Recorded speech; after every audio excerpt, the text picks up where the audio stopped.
All right, teammates. We are back once again. If this is your first time listening to the Move Swiftly podcast, welcome to the #1 show on innovative teamwork. Great to have you. Looking forward to having you back for more.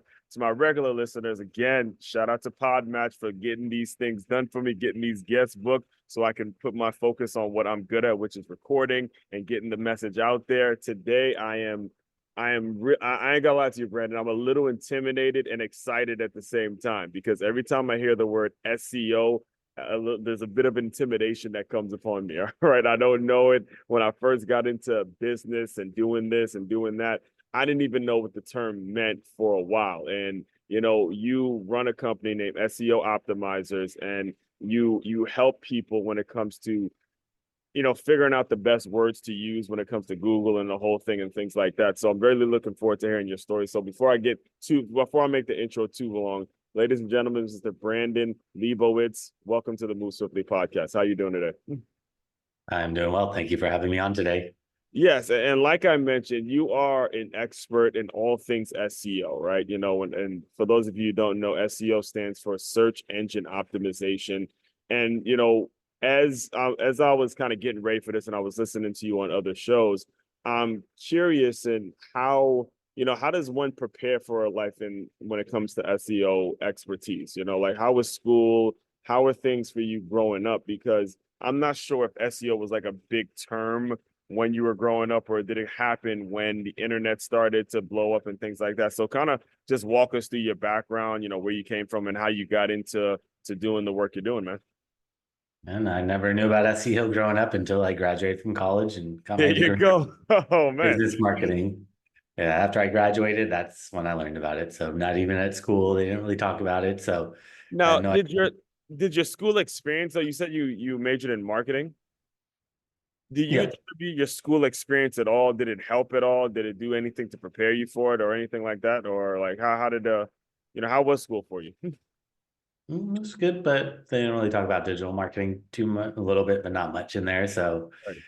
it didn't really help too much with SEO, but overall it helped with business and marketing, kind of Hmm. like traditional marketing, Okay. TV, print, radio, stuff like that. But in terms of digital, I'm sure nowadays they do it more, but back in 2007, 6, 5, 4, they didn't really talk about it too much. Right. Okay, so how'd you get involved? You can kind of go ahead and give us your background a little bit. I'll give you kind of an open slate and kind of run with it. Yeah, it was right after I graduated. The first job was like, we want you to do digital marketing.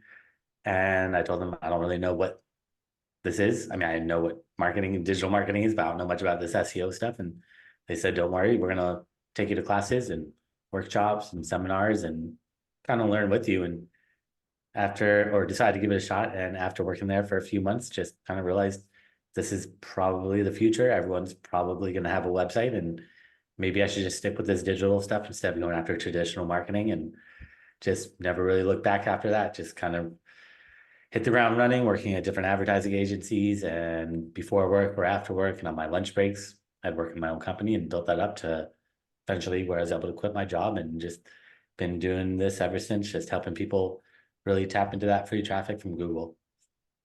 So when you mentioned being in certain advertising agencies, what were some of the common denominators that you saw when it comes to the companies that you were working with that were successful? Like the companies, can you give any like case studies or examples in which you were able to help a company get more clients because of some of the work you did?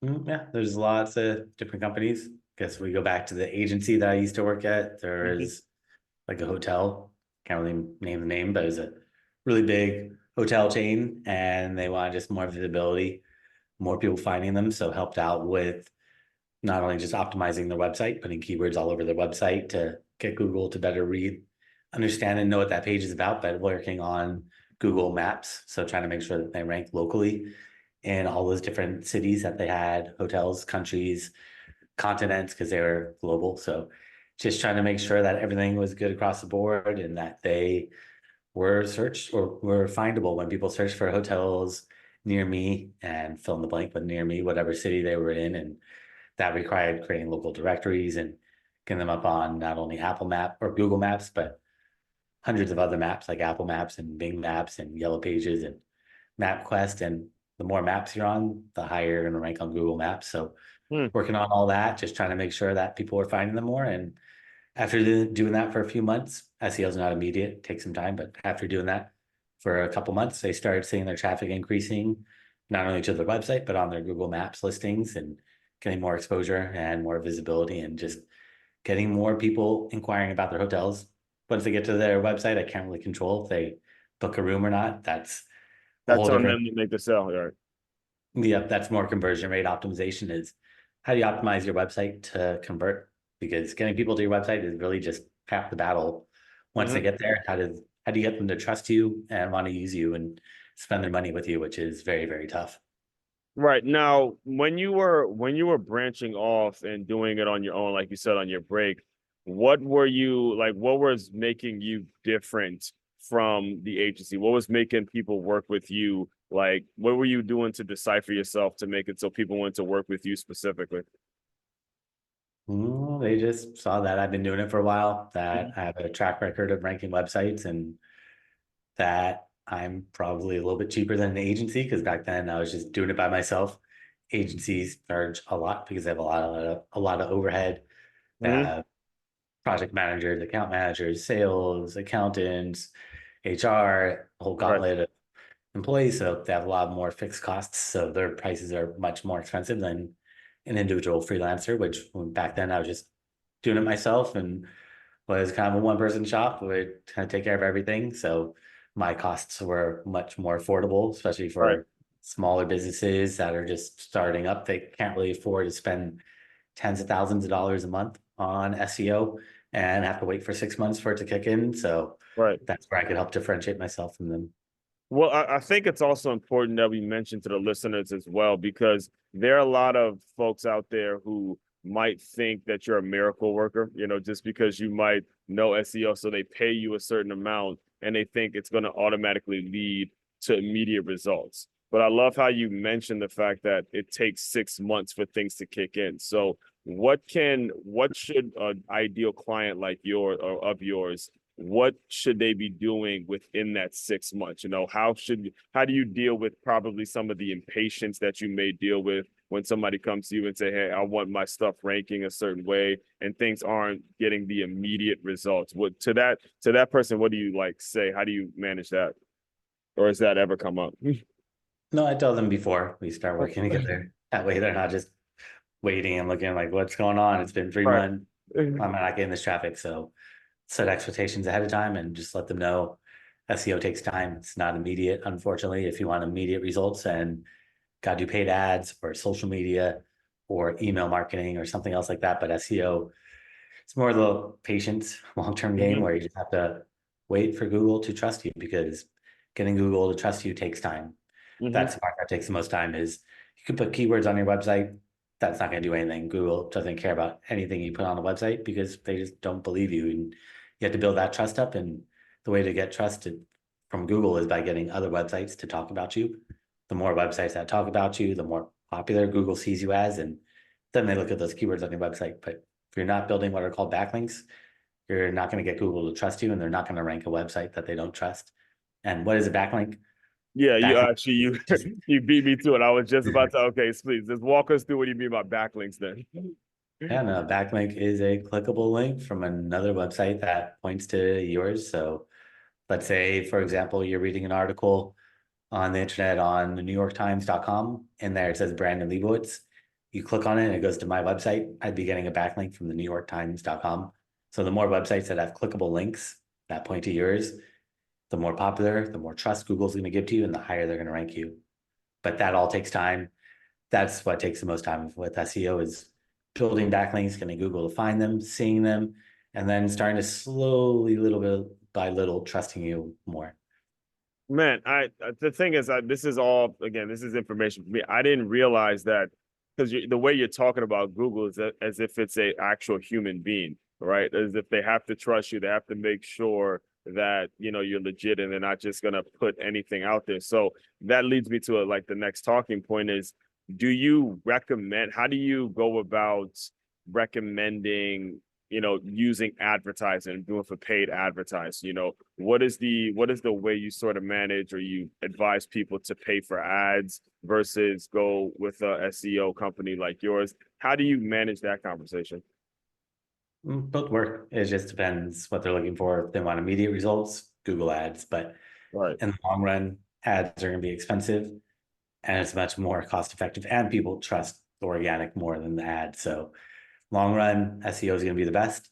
Mm-hmm. In the short run, you need immediate results, paid ads work. And it's not bad to run ads as long as you're making more than you're putting in. So that's the biggest thing is if you're spending more money than you're making, then probably want to cut those ads off. But if you're making money off those ads, there's no need to ever shut them off. But Right. in the long run, you don't want to only rely on ads because when you do shut them off, you disappear. Whereas with SEO, you stop doing SEO, you're eventually going to disappear, but it takes time because your competition has to outrank you. And as I just said earlier, like it takes time for everything to rank. So it's going to take time for your competition to outrank you. And you're not just going to disappear, which is the nice thing. Yes, and you have to be, and this is an important point for all the listeners out there, is you have to be all in with your business. Okay. You have to really start some. You can't just be out there putting up a website and if things don't work out within the week and all of a sudden you're moving on to something else. You really have to believe in your offer. You have to believe in your service. You have to believe in the way you package your service. You cannot just go out your website, make a fancy website, and all of a sudden you think things are just going to work out. It doesn't work like that. Business doesn't work like that. And if you believe in what you're doing, then you shouldn't even want it to work like that. You should want it to be something that's going to be long lasting. And that brings me to another point, because me personally, I hired a coach, and I also did, I do pay someone to do some SEO stuff for me as well, because again, it's fairly intimidating. And the the thing that I'm thinking of when it comes to SEO is, how do I manage social media, right? I don't get a lot of likes on, so I don't have a lot of followers on social media. I've been told that social media is not something that you go to when you go make a sale. But when it comes to SEO, when it comes to people like you who are working and experts in this space, where do you see social media in terms of importance and in terms of not important? Can you kind of walk us through how you manage people's social media accounts, or if you've managed how you manage the whole social media world? And social media is a great way to get new eyeballs on your content, your website, but doesn't really help out with SEO. They're completely separate. So Wow. social media, having a big following, if you have 1 million followers on Instagram, it's not going to have any real impact on the SEO because Google's blocked from most social media. So they don't really see what's going on behind the scenes. But social is good for businesses, depending on like what you're doing. Like sometimes might not be the best if you're a dentist. Are you really Mhm. going to get people looking for a dentist on Facebook, Instagram? Some people might, but most people are probably going to go on Google or Mhm. Yelp looking for the dentist, and then make sure they're real, trustworthy, and credible by checking them out on Facebook and Instagram and making sure they have updates, making sure they're still in business and things like that. But it just depends on the business. Not always is social the best, but it is good for social proof and building trust and credibility. Right, and that's an important point for you guys to understand, because there's a shot of dopamine a lot of times when people post something on social media and they get a lot of likes, and it can become a distraction. And what's important for you guys to understand is, just because you may have a lot of likes and, like you just said, you may have a lot of followers, it doesn't translate into receipts. And you guys know on this show what we're about educating business owners on innovative teamwork. And I'm not telling you not to use social media. I'm telling you, again, if you really want to be in business, you're in the business of making sure the revenue's coming in, making sure you're generating something that's coming, and making sure the money's coming in a regular way.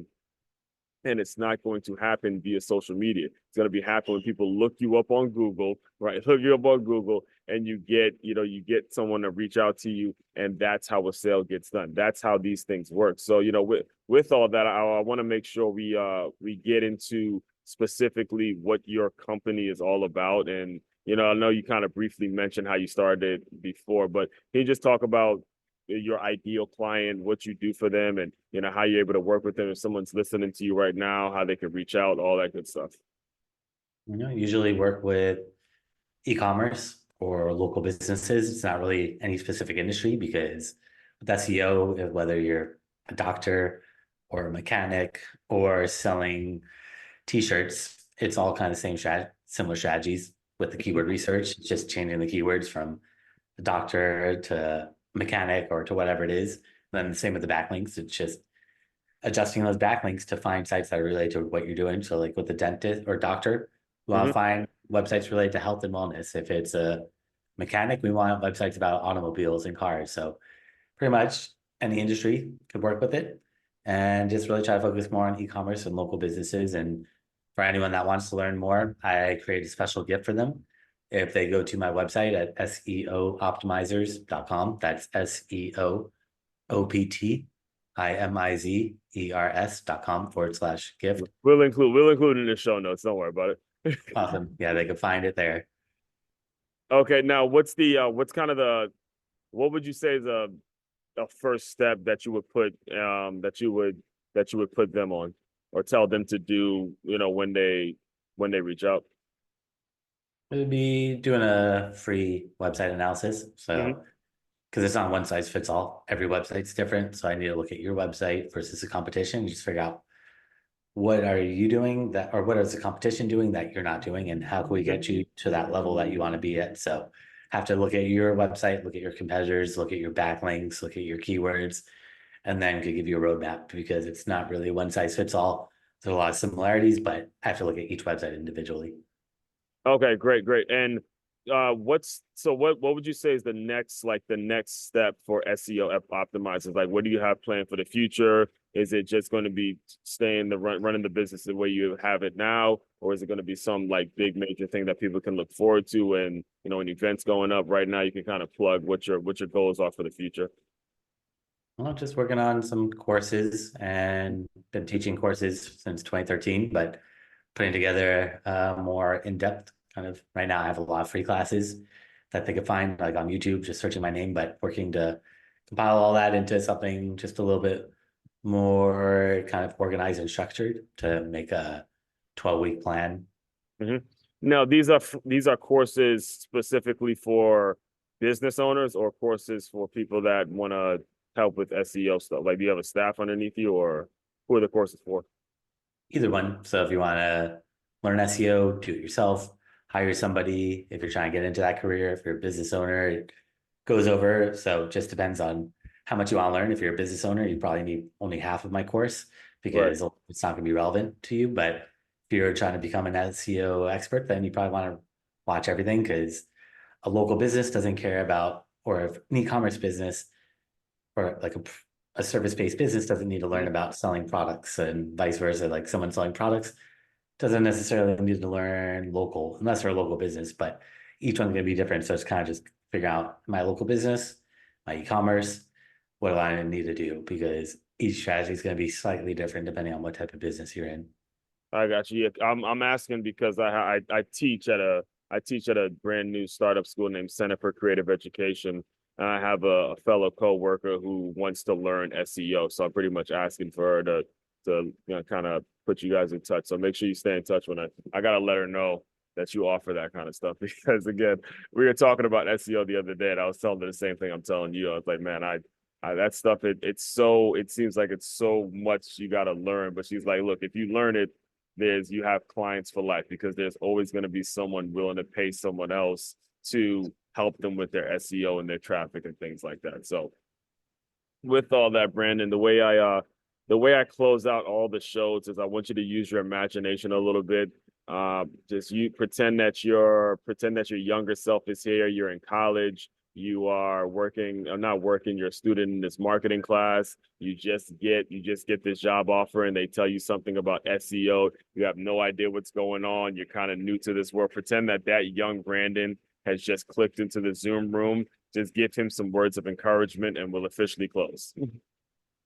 Yeah, just say keep at it, don't get discouraged, and test and try things out. Don't just read what you read online and think that's what's going to work. Gotta try it out and test and see what works, and continually just be testing, because a lot of people get sucked into reading and learning, which is great, but you have to actually take what you've learned and implement it versus just listening and reading and watching, which I got stuck in for a while. Everyone gets stuck in it. I'm still kind of stuck in it every once in a while because SEO changes so much, AI and everything. So just trying to learn everything and trying to test and see really what works for me and my clients, and then going into that more.